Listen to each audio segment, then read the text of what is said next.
Boa noite, igreja. Boa noite a vocês que estão nos assistindo de casa.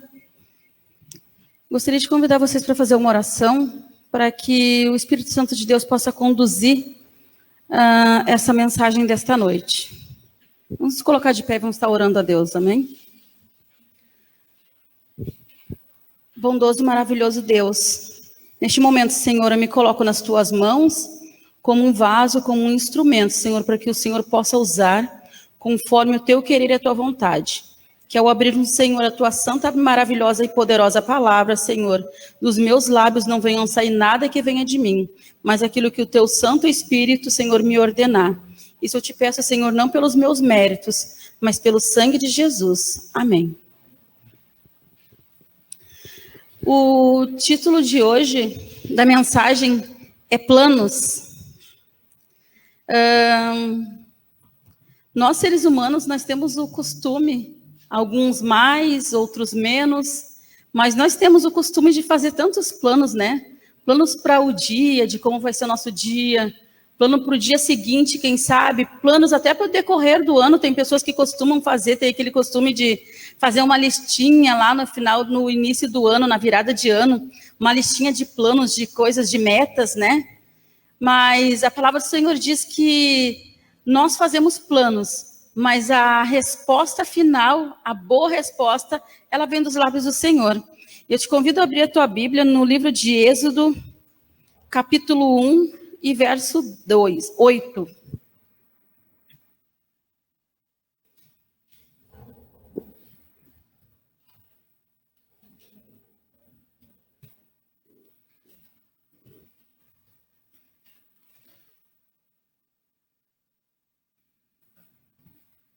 E nos diz assim: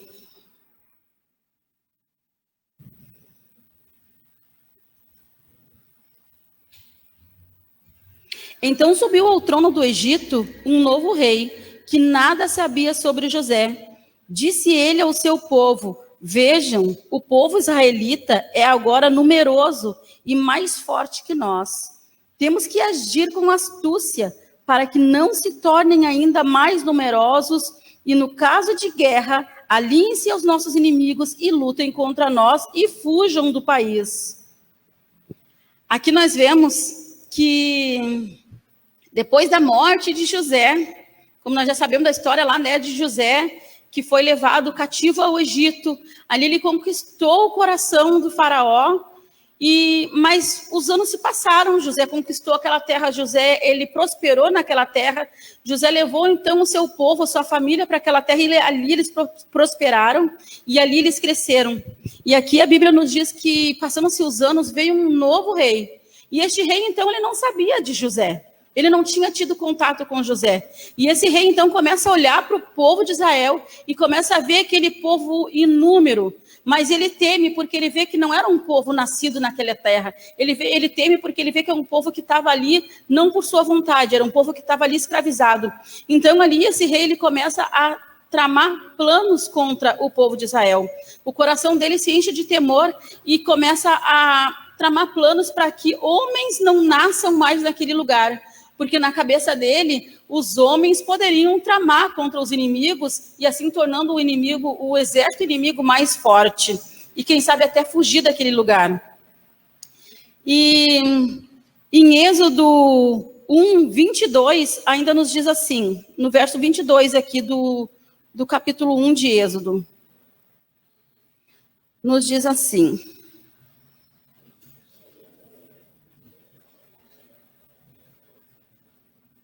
por isso, o faraó ordenou a todo o seu povo: lancem ao Nilo todo menino recém-nascido, mas deixem viver as meninas.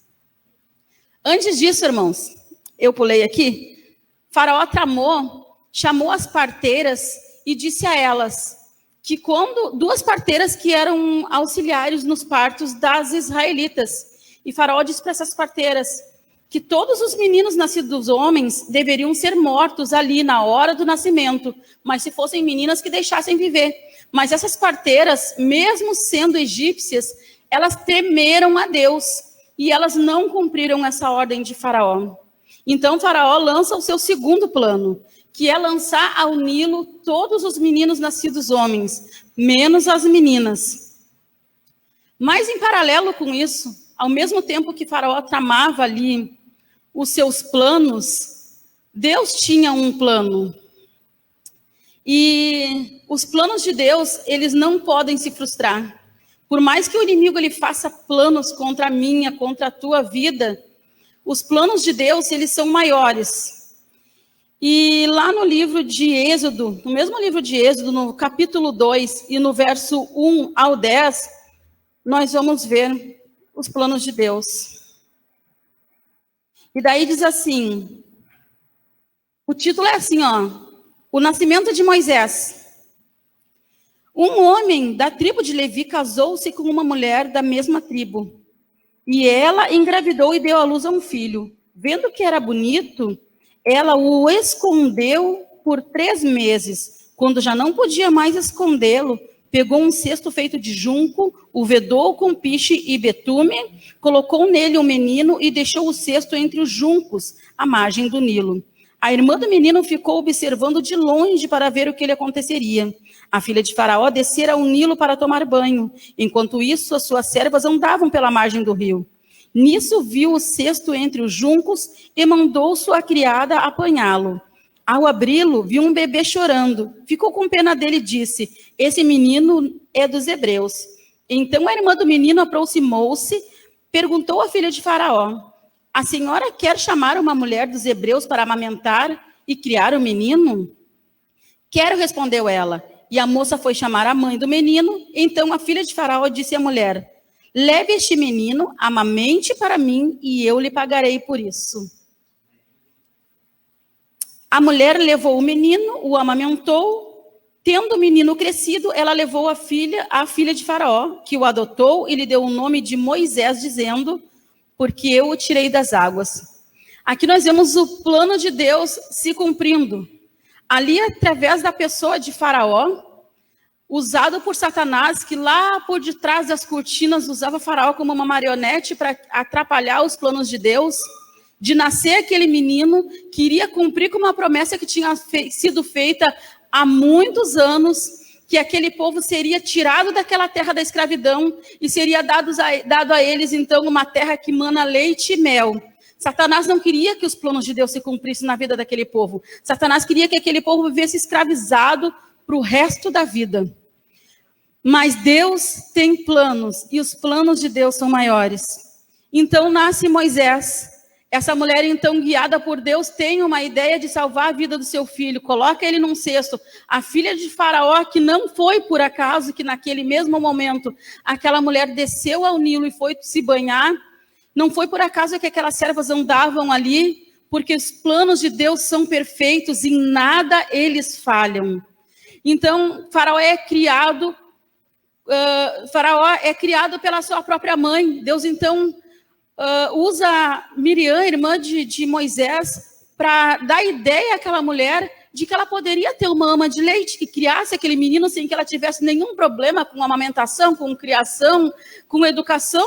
Então, depois que ele já tivesse ele criadinho, pegar uma criança já crescidinha, é tranquilo, né? Os primeiros dias, para quem é mãe, sabe como é difícil. As noites em claro, amamentar, cólica, aqueles probleminhas de todo bebê, que todo bebê tem. Ela não quis passar por isso, mas isso já fazia parte dos planos de Deus. Então, essa mulher leva essa criança para a casa dela, o seu próprio filho, amamenta e mais, ela educa essa criança. Ela encuca na cabeça dessa criança, como conta a lição dessa semana, que nos ensina que nós temos que encucar os ensinamentos de Deus na nossa cabeça. Ela encuca os ensinamentos de Deus na cabeça dessa criança de tal forma que, passando-se os anos, o Espírito Santo toca no coração dele e traz à memória aquilo que ele tinha aprendido. Talvez nessa noite eu esteja falando com uma mãe que está aí na sua casa, ou um pai, que criou seu filho com todo zelo, com todo carinho, que ensinou nos caminhos do Senhor, que inculcou na cabeça dessa criança a palavra do Senhor, mas que num determinado momento da vida, esse filho olhou para as belezas do mundo e se atraiu. Aqui com Moisés, ele não se atraiu, foi diferente com ele. Ele teve que ser levado. Eu imagino agora a dor do coração daquela mãe, quando ela pega aquela criança que ela criou, que ela amamentou, que ela educou, e tem que entregar uma estranha, e mais do que isso, uma estranha que é filha daquele que a escraviza, uma estranha que tem costumes e crenças diferentes, que vai tentar ensinar para o filho dela totalmente o contrário daquilo que ela sonhou que fosse para o filho dela. Mas eu também acredito que esta mulher, ela não foi escolhida em vão por Deus, ela já fazia planos, ela já fazia parte dos planos de Deus, porque Deus sabia que ela educaria Moisés da maneira que Deus queria que fosse. E eu acredito que o coração dela, ao mesmo tempo que doía, se acalmava, porque sabia que ela tinha feito a parte dela. Você, mãe, você, pai, você fez a sua parte. Não desista, não pare de orar, porque os planos de Deus vão se cumprir na tua vida e na vida dos teus. Então, essa mulher entrega a Moisés, a filha de Faraó. Moisés vai ali ter uma vida maravilhosa, cheia de prazeres, de conforto. Moisés, então, participa de jantares maravilhosos, de festas. Moisés, então, agora é vestido com as melhores roupas que o dinheiro podia comprar naquela época. Moisés agora vive num meio de amizades, de pessoas de influência. Moisés agora é criado dentro do palácio como neto de Faraó. Não legítimo, mas com todos os direitos do neto de Faraó. Mas a palavra de Deus diz que os planos de Deus, eles não se frustram e eles não se perdem. E aqui na palavra de Deus diz que num determinado momento, Moisés está ali parado, vendo uma cena que, quem sabe, não, com certeza, ele já tinha visto inúmeras vezes durante a vida dele. Um hebreu sendo espancado por um egípcio. Aquilo era normal para Moisés ver. Ele cresceu vendo aquilo. Quem sabe, na juventude dele, ele até não participou de algumas cenas dessas. Mas ali naquele momento, o Espírito Santo, então, toca o coração de Moisés. E quem sabe aqueles cânticos que a palavra nos diz que naquela época eles usavam muito os cânticos para inculcar a palavra de Deus. Quem sabe então Moisés não começa a se lembrar de algum daqueles cânticos que a mãe dele cantava para ele lá no ventre, depois que ele nasceu, enquanto amamentava, durante aquele período antes de entregá-lo para a filha de Faraó. Moisés então começa a se lembrar, e o coração de Moisés se aflige quando vê um dos seus sendo maltratado, e Moisés então mata um egípcio. E nós sabemos então que dali a trajetória de Moisés muda, a vida de Moisés muda completamente. Moisés, ele tem que fugir. Eu acredito que para a grande maioria daquelas pessoas, até mesmo para os hebreus, eles pensaram assim: poxa vida, que burro que Moisés foi. Trocou uma vida de conforto, de proteção, porque ele era o queridinho de Faraó, protegido da filha de Faraó, por uma vida de fugitivo, por matar um simples hebreu, um escravo que estava ali para apanhar e para servir. Moisés bancou o burro, mas não, eram os planos do Senhor começando a se cumprir, não na vida de Moisés, mas na vida daquele povo que estava sendo escravizado. Eram os planos do Senhor começando a se cumprir quando Deus disse que tiraria aquele povo da escravidão e levaria para uma terra que mana leite e mel. Então Moisés vai para o deserto, e nós sabemos a história de Moisés. Ele vai para o deserto, ele conhece a sua esposa, ele então tem contato, uma amizade com seu sogro, que era um homem de Deus e que instruía ele nas coisas de Deus, e que falava para ele que ele tinha um chamado e que ele tinha uma obra a se cumprir. Então a gente sabe da história que Moisés então lá fala com Deus, mediante a sarça ardente. Então Moisés começa a se levantar como um instrumento na mão de Deus e se permite ser usado por Deus. Agora com consciência de que ele é um instrumento nas mãos de Deus. Não como lá quando ele matou aquele egípcio. Mas agora ele tem consciência de que Deus tinha um plano na vida dele e que esse plano precisava se cumprir. De que Deus tinha plano na vida de centenas de pessoas. Através da vida dele, esse plano tinha que se cumprir. Moisés aceita esse plano e volta então. Então Moisés começa a caminhar com esse povo. A gente sabe do que aconteceu ali, as pragas, e Moisés vai até Faraó, e Moisés intercede, e através de Deus, Moisés tira aquele povo. Pela misericórdia de Deus, Moisés tira então aquele povo da terra da escravidão e parte em caminho ao deserto. Agora eu quero pensar com você o que se passava na cabeça de Moisés neste momento, que Moisés sai com esse povo e caminha por aproximadamente 40 anos no deserto. Moisés sonhava em enxergar aquela terra que mana leite e mel. Moisés sonhava em enxergar aqueles frutos gigantes. Moisés sonhava, quem sabe, em, depois de tantos anos, rodando, vagando num deserto, sem ter um lugar fixo para descansar. Moisés sonhava, quem sabe, em ter uma tenda fixa em cima de uma grama verdinha. Moisés sonhava em ter, quem sabe, uma rede no quintal da sua tenda, onde ele pudesse descansar nos finais de tarde, depois de ser trabalhado lá na sua lavoura, ter cuidado dos seus bichos, das suas ovelhas. Quem sabe Moisés sonhava com isso, eu acredito que ele sonhava com isso durante muitos anos, durante esses 40 anos, como aquele povo sonhava com essa tão sonhada liberdade. Mas os planos de Deus para Moisés não eram esses. E nós sabemos então que Deus leva Moisés até o cume do monte e mostra para Moisés: Moisés, tu está enxergando essa terra, Moisés? Nela tu não vai pisar. Nela os teus pés não vão tocar, Moisés, porque não é esta terra que eu tenho para ti. O que eu tenho para ti é muito maior. E é isso que eu quero falar com você nesta noite.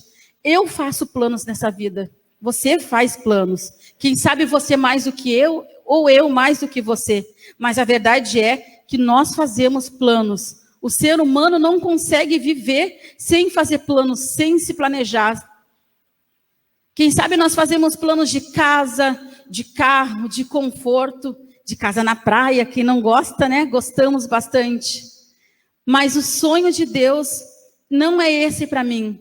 O sonho que Deus sonhou para Moisés não era Canaã, era o céu. E foi isso que Deus deu para Moisés. Nós sabemos então que ali, depois que Deus mostra tudo para Moisés, Moisés então morre, porque Moisés morreu, mas o seu corpo nunca foi achado. E nós sabemos que Moisés ele já está desfrutando daquela terra. Esta terra que Deus prometeu para mim e para você. É esta terra que Deus quer que eu e você façamos planos de conquistar. É esta terra que Deus quer que eu e você trilhamos em direção a ela. É esta terra que Deus quer que eu e você sonhemos em um dia chegar e lá adorar a Deus. Que nós possamos fazer estes planos, porque este é o plano do Senhor desde o início, o plano da salvação para a minha, para a tua vida, para a vida daquele povo que foi tirado lá do Egito. Vamos estar lendo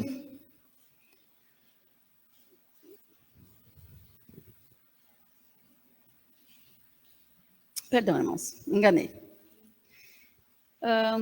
É isso, irmãos, que nesta noite nós possamos inculcar nas nossas mentes esse plano que Deus tem para mim e para você. Essa mensagem da salvação, essa mensagem que o nosso lar, a nossa terra não é aqui, que os planos de Deus para a minha vida e para a tua vida não é nessa terra, que nós podemos até conquistar bens aqui, que nós podemos conquistar carros, que nós podemos conquistar terrenos, que nós podemos conquistar casas, dinheiro, mas não é esse o plano de Deus. Muitas vezes nós nos iludimos quando conquistamos algo financeiro, material. Nossa, glória a Deus, os planos de Deus se cumprindo na minha vida. Pode ser, mas o plano principal de Deus para mim e para a tua vida não é este. Amém? Vamos estar nos colocando de pé e vamos estar orando, amém? E eu vou estar convidando a banda a estar deixando um louvor. Bondoso Deus, maravilhoso Pai, eu te peço, Senhor, neste momento, Senhor, que o Senhor nos ajude, Senhor, a entender, Senhor, que os teus planos para nós são muito maiores do que aquilo que nós planejamos e que nós sonhamos aqui nesta terra, Senhor. Que o que tu tens preparado para nós, Senhor, é muito maior que uma terra que mana leite e mel, mas é uma terra, Senhor, onde as ruas são de ouro, Senhor, onde tem pedras preciosas, onde não tem dor, não tem pranto, não tem choro, e a morte, Senhor, lá ela não entra, Senhor. Que nós possamos nos conscientizar, Senhor, que esta terra que tu tens preparado para nós, Jesus, é muito melhor do que qualquer coisa que nós possamos sonhar aqui nesta terra, Senhor. Nos ajude, Espírito Santo, a nos agarrar a esse plano, a nos agarrar a esta promessa, e assim possamos caminhar, Senhor, firme, Senhor, até esta terra que tu tens preparado para nós. É que nós te pedimos, Senhor, em nome de Jesus. Amém.